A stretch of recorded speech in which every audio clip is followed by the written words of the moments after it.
ಈ ದಿನದಂದು ಅಪ್ಪಿತಪ್ಪಿಯೂ ಗಂಡ ಹೆಂಡತಿ ಸೆಕ್ಸ್ ಮಾಡಬಾರದು.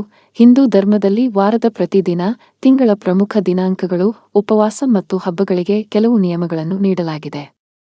ಈ ದಿನದಂದು ಮಹಿಳೆಯರು ಮತ್ತು ಪುರುಷರು ಕೆಲವು ವಿಷಯಗಳನ್ನು ಅನುಸರಿಸಬೇಕು. ಇದರಿಂದಾಗಿ ದೇವರು ಮತ್ತು ದೇವತೆಗಳ ಆಶೀರ್ವಾದವು ಸಿಗುತ್ತದೆ ಎಂಬ ನಂಬಿಕೆಯಿದೆ. ಜೊತೆಗೆ ಜೀವನದಲ್ಲಿ ಸಂತೋಷ ಮತ್ತು ಸಮೃದ್ಧಿಯಿರುತ್ತದೆ. ಧಾರ್ಮಿಕ ಗ್ರಂಥಗಳಲ್ಲಿ ಮಹಿಳೆಯರು ಮತ್ತು ಪುರುಷರು ಕೆಲವು ವಿಶೇಷ ದಿನಗಳಲ್ಲಿ ಬ್ರಹ್ಮಚರ್ಯವನ್ನು ಆಚರಿಸಲು ಸಲಹೆ ನೀಡುತ್ತಾರೆ. ಧಾರ್ಮಿಕ ಗ್ರಂಥಗಳ ಪ್ರಕಾರ ಈ ದಿನಗಳಲ್ಲಿ ಗಂಡ ಮತ್ತು ಹೆಂಡತಿ ಸಂಬಂಧ ಬೆಳೆಸಿ ಮಗು ಜನಿಸಿದರೆ ಆ ಮಗು ದೈಹಿಕ ಮತ್ತು ಮಾನಸಿಕ ಸಮಸ್ಯೆಗಳನ್ನು ಎದುರಿಸಬೇಕಾಗುತ್ತದೆ. ಯಾವ ದಿನಗಳಲ್ಲಿ ಪತಿ ಪತ್ನಿ ಸಂಬಂಧದಿಂದ ದೂರವಿರಬೇಕು ಎಂದು ತಿಳಿಯೋಣ. ಧಾರ್ಮಿಕ ಗ್ರಂಥಗಳ ಪ್ರಕಾರ ಈ ದಿನಗಳಲ್ಲಿ ದೈಹಿಕ ಸಂಬಂಧಗಳನ್ನು ಮಾಡುವುದನ್ನು ನಿಷೇಧಿಸಲಾಗಿದೆ ಎಂದು ಪರಿಗಣಿಸಲಾಗಿದೆ. ನವರಾತ್ರಿ ಹಬ್ಬವನ್ನು ಅತ್ಯಂತ ಪವಿತ್ರವೆಂದು ಪರಿಗಣಿಸಲಾಗಿದೆ. ಈ ಸಮಯವನ್ನು ಮಾತೃದೇವತೆಯ ಆರಾಧನೆಯಲ್ಲಿ ಕಳೆಯಬೇಕು.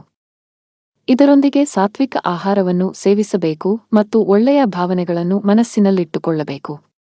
ಅದಕ್ಕಾಗಿಯೇ ಈ ಸಮಯದಲ್ಲಿ ದೈಹಿಕ ಸಂಬಂಧಗಳನ್ನು ಮಾಡುವುದನ್ನು ಕಟ್ಟುನಿಟ್ಟಾಗಿ ನಿಷೇಧಿಸಲಾಗಿದೆ. ಅಮಾವಾಸ್ಯೆಯ ದಿನದಂದು ಗಂಡ ಹೆಂಡತಿ ಎಂದಿಗೂ ಸೆಕ್ಸ್ ಮಾಡಬಾರದು. ಹಾಗೆ ಮಾಡುವುದರಿಂದ ಅವರ ಸಂಬಂಧದ ಮೇಲೆ ನಕಾರಾತ್ಮಕ ಪರಿಣಾಮ ಬೀರುತ್ತದೆ.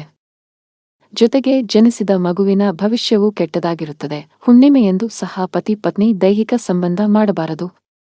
ಈ ದಿನ ದುಷ್ಟ ಶಕ್ತಿಗಳು ಸಕ್ರಿಯವಾಗಿರುತ್ತವೆ. ಇನ್ನು ಸೂರ್ಯ ಗೋಚರವನ್ನು ಸೂರ್ಯ ಸಂಕ್ರಾಂತಿ ಎಂದು ಕರೆಯಲಾಗುತ್ತದೆ. ಈ ದಿನದಂದು ಸಹ ಸೆಕ್ಸ್ ಮಾಡಿದರೆ ಜೀವನ ಪೂರ್ತಿ ಸಂಕಷ್ಟ ಅನುಭವಿಸಬೇಕಾಗುತ್ತದೆ. ಇದರ ಜೊತೆಗೆ ಪ್ರತಿ ತಿಂಗಳ ಚತುರ್ಥಿ ಮತ್ತು ಅಷ್ಟಮಿ ದಿನಾಂಕದಂದು ಸಹ ಪತಿ ಪತ್ನಿ ಒಂದಾಗಬಾರದು. ಪಿತೃಪಕ್ಷದ 15 ದಿನಗಳಲ್ಲಿ ಎಂದಿಗೂ ದೈಹಿಕ ಸಂಪರ್ಕ ಮಾಡಬೇಡಿ. ಹೀಗೆ ಮಾಡುವುದರಿಂದ ಪೂರ್ವಜರು ಕೋಪಗೊಳ್ಳುತ್ತಾರೆ ಎಂದು ಹೇಳಲಾಗುತ್ತದೆ. ಸೂರ್ಯಗ್ರಹಣ ಮತ್ತು ಚಂದ್ರಗ್ರಹಣದ ದಿನವೂ ಸೆಕ್ಸ್ ಮಾಡಬಾರದು. ಈ ವೇಳೆ ಹುಟ್ಟಿದ ಮಗು ಹಲವು ರೀತಿಯ ಸಂಕಷ್ಟಗಳನ್ನು ಎದುರಿಸಬೇಕಾಗುತ್ತದೆ. ನೀವು ಯಾವಾಗ ಉಪವಾಸ ಮಾಡುತ್ತೀರೋ ಆ ದಿನ ಸಹ ಸೆಕ್ಸ್ ಮಾಡುವಂತಿಲ್ಲ. ಒಂದು ವೇಳೆ ಹೀಗೆ ಮಾಡಿದರೆ ನಿಮಗೆ ಉಪವಾಸದ ಫಲ ಸಿಗುವುದಿಲ್ಲ. ಉಪವಾಸದ ಸಮಯದಲ್ಲಿ ವ್ಯಕ್ತಿಯ ದೇಹ ಮತ್ತು ಮನಸ್ಸಿನ ಶುದ್ಧತೆಯನ್ನು ಹೊಂದಿರುವುದು ಅವಶ್ಯಕ ಸೂಚನೆ.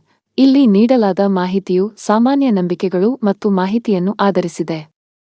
ಕ್ಯಾನ್ ಐ ದ ಫ್ಯಾಕ್ಟ್ಸ್ ಅದನ್ನು ಖಚಿತಪಡಿಸುವುದಿಲ್ಲ.